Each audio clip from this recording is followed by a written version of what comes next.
God always restores. That is not a motivational slogan. That is a pattern written into almost every major story in Scripture, and once you see it, you cannot unsee it. But here is the part nobody talks about. Restoration in the Bible almost never comes the way people expect it. It almost never comes when people expect it. And in almost every case, there is something that has to happen first, something specific, something the person often doesn't realize they're doing before the door of restoration opens. Job got back twice what he lost, but read the verse carefully. It doesn't say God restored Job after Job had suffered enough. It doesn't say God restored Job after Job had prayed hard enough. It says God restored Job's fortunes when he prayed for his friends. That's the verse. That's the sequence. Forgiveness first, restoration second, always in that order. Peter was restored, but it happened beside a charcoal fire, the same kind of fire where he had denied Jesus 3 times. The same smell in the air, the same setting. Jesus met Peter not just with forgiveness, but at the exact point of failure. He didn't erase the past, he redeemed it. Samson got his strength back, but nobody was watching when it happened. His hair grew back in a prison, quietly, while the Philistines celebrated. There is a pattern here. And if you are waiting for God to restore something you've lost, a relationship, a dream, a season, a version of yourself, you need to understand how this actually works. Because the sequence is not random, and the timing is almost never what you'd choose, but it is always purposeful. Before we go through the pattern, I need to establish one principle. Without it, everything else sounds like a formula, and restoration is not a formula.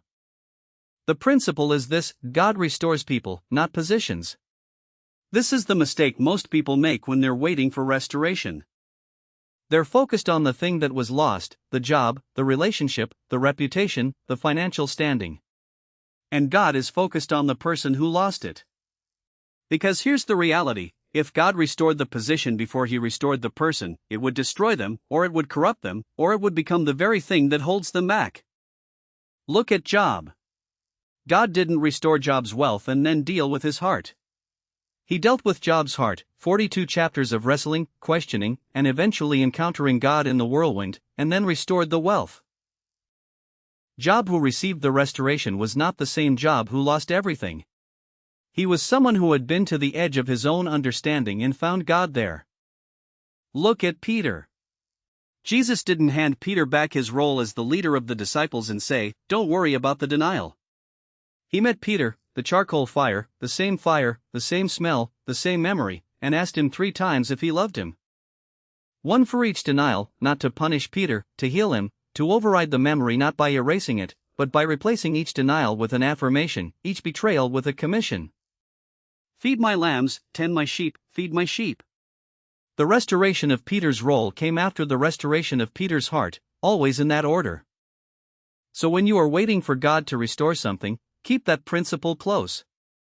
He is not slow, he is building the person who can hold what's coming. Here is the first thing the pattern shows us, and it is the most counterintuitive one on this list. In the Bible, restoration almost never comes through the completion of suffering. It comes through the act of forgiveness. This is the Job principle, and it is the clearest example in all of Scripture. Job lost everything: his children, his wealth, his health, his reputation. He sat in the ash heap while his skin was covered in sores. His 3 closest friends arrived, and for 7 days they sat in silence with him. That part was good. Then they opened their mouths and spent 37 chapters telling Job that his suffering was his fault. They were wrong. God said so directly. At the end of the book, God turned to Eliphaz and said, "My anger burns against you and against your 2 friends, for you have not spoken of me what is right, as my servant Job has." And then God said something that should stop us cold. He told the 3 friends to go to Job and have Job pray for them. The people who had judged him, misrepresented God to him, twisted his suffering into accusation. They needed Job's intercession. And here is the verse that changes everything. And the Lord restored the fortunes of Job when he prayed for his friends. Not when his suffering reached a certain threshold, not when he had learned enough lessons, not when God decided enough time had passed. When he prayed for his friends, the restoration was on the other side of an act of forgiveness toward the people who had made his suffering worse. That is not coincidence. That is the pattern. Now think about what this means for you. Is there a person in your story, someone who made your pain harder? Someone who judged you when you were already down, someone who walked away when you needed them, that you are still holding? Not necessarily an obvious bitterness, sometimes it's quieter than that. Sometimes it's the way you go silent when their name comes up, the story you still carry about what they did. Job 42 verse 10 connects the dots clearly. Restoration followed forgiveness, not forgiveness followed restoration. The diagnostic question here is not, have you suffered enough? The question is, who are you still not praying for? The second thing the pattern shows us is this: God almost never restores from a distance. He meets you at the exact point of your failure, the same setting, the same circumstances, the same smell in the air. Peter's story is the most precise example of this in the New Testament. The night Jesus was arrested, Peter followed at a distance to the courtyard of the high priest. It was cold.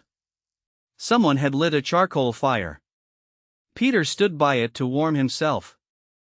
And there, by that charcoal fire, a servant girl looked at him and said, "You also were with Jesus of Galilee." Peter denied it 3 times, cursing and swearing by the 3rd time, saying, "I do not know the man." Now fast forward to after the resurrection. Jesus appears on the shore of the Sea of Galilee. The disciples come in from fishing, and John records something that most readers skip right past. He mentions specifically that there was a charcoal fire on the beach. This is the only other time in the entire New Testament that the Greek word for charcoal fire appears.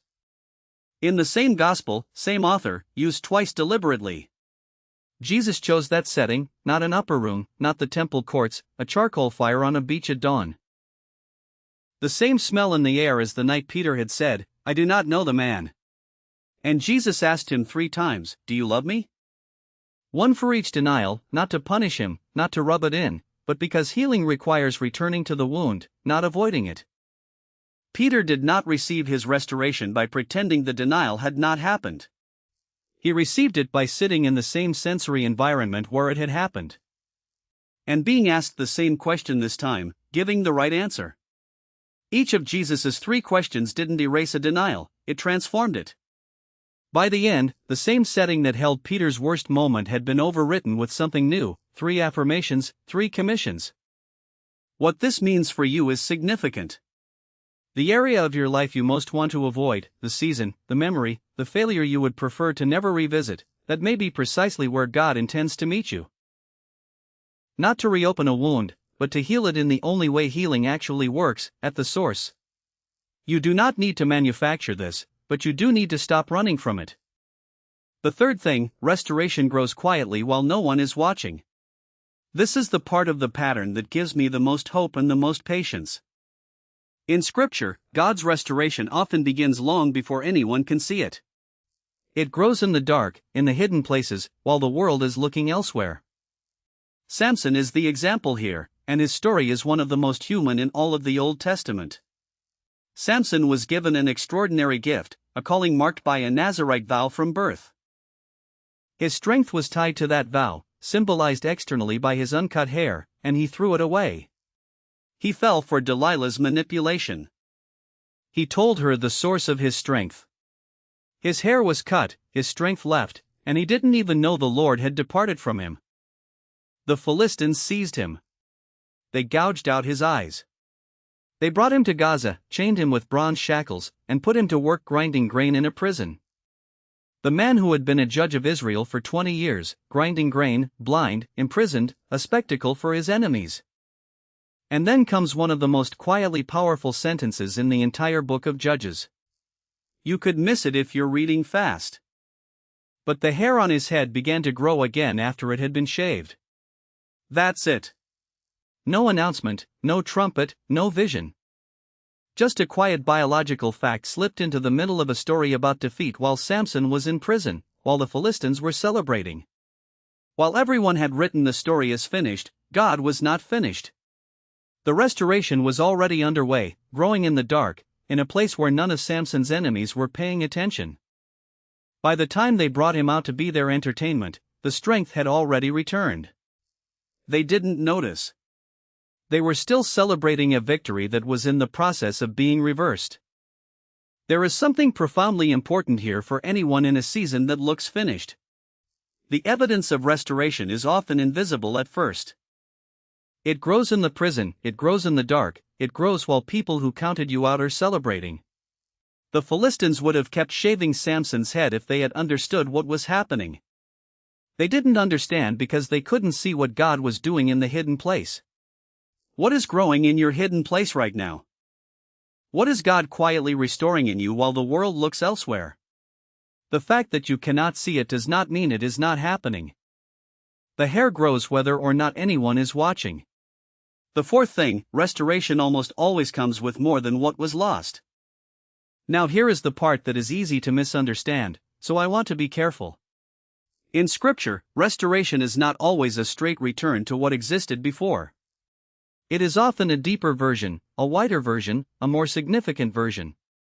Job received twice what he had before, 14,000 sheep instead of 7,000, 6,000 camels instead of 3,000.